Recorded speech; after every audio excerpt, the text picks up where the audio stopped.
Our next topic is your placenta accreta. Okay, I believe I already assigned this one topic as well, pero pag-usapan pa natin siya. So general concepts tayo. Placenta accreta is a serious pregnancy complication wherein the placenta grows too deep in the uterine wall. Okay, depende na ito kung gaano ka-deep ang pagkakabaon niya. Gaano ka-deep ang pagkakabaon niya. Okay? Making it difficult to detach. O mag-ingat. Because if it's too deep, it's gonna be hard to detach. Am I right? Mag-ingat. Huwag masyadong malalim. Mahirap. Placental tissue invades now the uterine muscle, which can result in severe bleeding and complications. Take note, the placenta should only be in touch with the endometrium. O review tayo. What are the three layers of your uterus? Endometrium, myometrium, perimetrium, o yung epimetrium. Basta yung outer layer. Tama ba? Yes, okay? So your own placenta should be attached, okay, with the blood vessels and capillaries in the endometrium. However, if this blood vessels reaches even into the myometrium, ang tawag natin doon is your placenta accreta. Okay? Actually, ang placenta accreta depends now on how deep the implantation is. Pwede kasi siyang 3 times. Are you done copying? Nasaan ka na? Saan nasa serious? Oh my God. Are you serious? Okay. O dapat matuto na kayong ganyan. Ganyan sila sa higher year. Like salita lang sila ng salita. Dapat yung kamay mo rin sulat ng sulat. Oh, hindi sila naghihintay doon.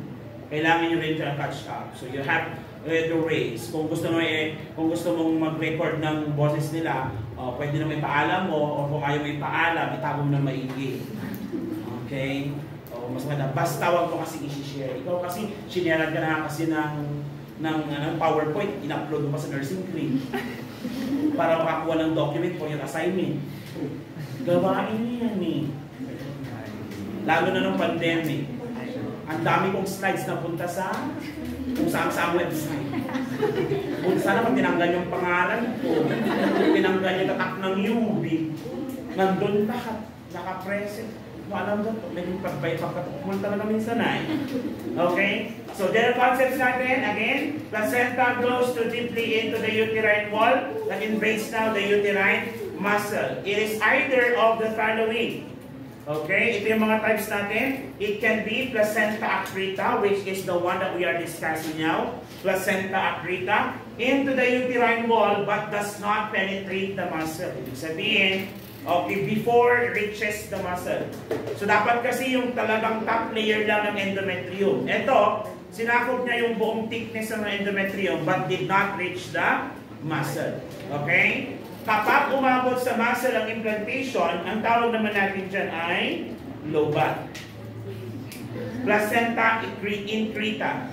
So, placenta accreta invades into the uterine muscle. And worst case is that a placenta percreta invades the uterine wall and extends even in the other organs like the bladder.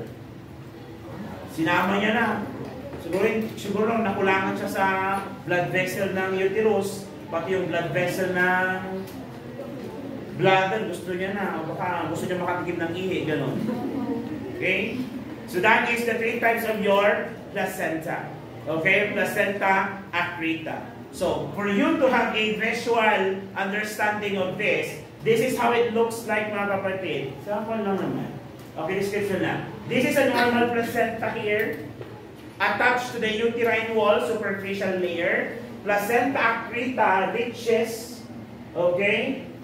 Etong part na ito, this one, that's the endometrium layer. Nasakop niya hanggang doon, but it did not reach the muscle. So this is the endometrium, this is the myometrium, and this is the perimetrium. So if the placenta reaches or taken, okay, deep into the endometrium, but did not reach the muscle, ang tawag natin sa kanya accreta. In Creta, it reaches the muscle, and if it goes beyond that, we will call that as percrita. Okay? So imagine na lang kung gaano kalalim yung pagkakabaon. So during the labor process, specifically on the third stage of labor, wherein the placenta needs to be expelled, complete, without any retained parts, mangyayari po ba yun with this case? No, because it is too deep. Meaning, what is most likely the thing that would happen? Meron tayong retention of placental fragments. So ano ang possible complication ng retained placental fragments? It may lead to postpartum bleeding na naman ang usapan natin. Okay? So risk factors natin dyan, previous cesarean deliveries, lagi na lang, right? Kaya nga, sabi natin kanina, kung kaya at kaya din naman na ipanganak through normal spontaneous delivery, even with a slight complication, in a normal spontaneous delivery natin. Why? Because once you have cesarean section, you are already predisposed to develop a lot of complications with your succeeding pregnancies. Clear tayo? Kaya girls, ladies, learn how to do your pelvic rocking. Okay, dapat aralin din kung paano mag-ketos paminsan-minsan. Yung ketos na yan, hindi lang para sa romansa. Para din yan sa delivery ng fetus. Okay? Multiple pregnancies and multiple cesarean section is also included. Plus placenta previa. Again, repeat ko yan. Placenta previa is the low-lying placenta implanted in the lower uterine wall. O, ito na naman. Paulit-ulit. Advanced maternal age. Kaya girl, agang maglande, ha? Wag too late. Then, previous uterine surgery or injury. Ano yung mga previous uterine surgery and injury? Pwede ba ang abruption placenta? Yes. Kapag nagkaroon ng removal of cyst, okay? Dilatation in curettage. That's a surgery. Okay? Naka-encounter na kayo ng dilatation in curettage? That's a surgery. Okay? So what are the most common manifestations, sir, in relation to your acrita? These are the common manifestations. Severe bleeding is one of them, specifically or during and after delivery. Okay? Kasi nga, hindi ma-detach yung nakabaon na ugat. Okay? Difficult of detachment, okay, of the placenta during childbirth, and an abnormal ultrasound showing placental attachment deeper than usual. In this case, what do you think is the best diagnostic test? Diagnostic test would be imaging. Tama? So, ultrasound pa rin and or MRI. And or MRI. What is MRI? Magnetic resonance imaging. Sige, kapag ultrasound, walang pinagbabawal. Lahat ng pasyente pwede agad mag-ultrasound. Depende kung ano yung ultrasound sa kanya. Kadalasan lang naman ang naka-order lang dito is NPO. What is NPO? Nothing per RM. Pwede ka nang i-ultrasound. Pero pag MRI, ito yung maraming bawal. Bawal po ang any magnetic things na nasa katawan. So bawal ang bariya, bawal ang hikaw. So kung meron kang hikaw doon, o bolitas, o kung saan mang hikaw nilagay mo yan, na dapat ang hikaw nasa tenga, nasa loob ng tenga, hindi sa loob ng kung saan. Okay, ginawa mo extension ng penile girth mo para medyo matabaksan. Nilagyan kong bulitas. In-MRI ka ngayon, nakabaon mo yung bulitas. O, dahil in-MRI ka, yung bulitas imamagpit. Mabibina. Bulit sana kung mahaba lang. Paano pag natanggal? Okay, yung bakal, umalis lang ganyan, sumama yung ulo. Nako, patay ang ligaya. Okay. So, MRI, use any magnetic things. Bracelet, ring, actually pati yung mga na-implant, kung may post-surgery ka, kaya importante dapat na history ka na past surgeries mo para alam din nila. Like for example, my nanay, when she had her stroke, hindi agad siya na-diagnose ng maigi. Kasi nga, na-limit lang yung test sa CT scan. Okay, kasi CT scan, kahit may bakal ka sa katawan. Si nanay kasi na-disgrasya in Hong Kong.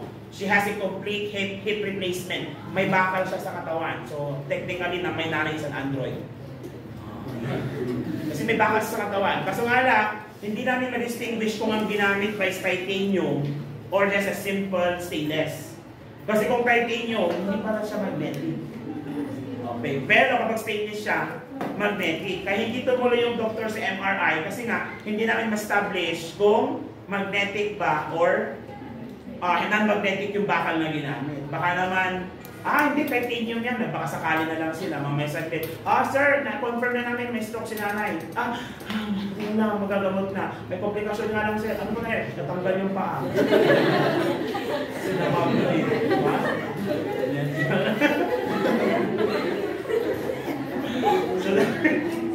So yan po ang ating diagnostic test. Now, how are we going to manage the condition? Madali lang. Management and treatment, planned cesarean section. Wala ka na magagawa dito because the blood vessels are too embedded.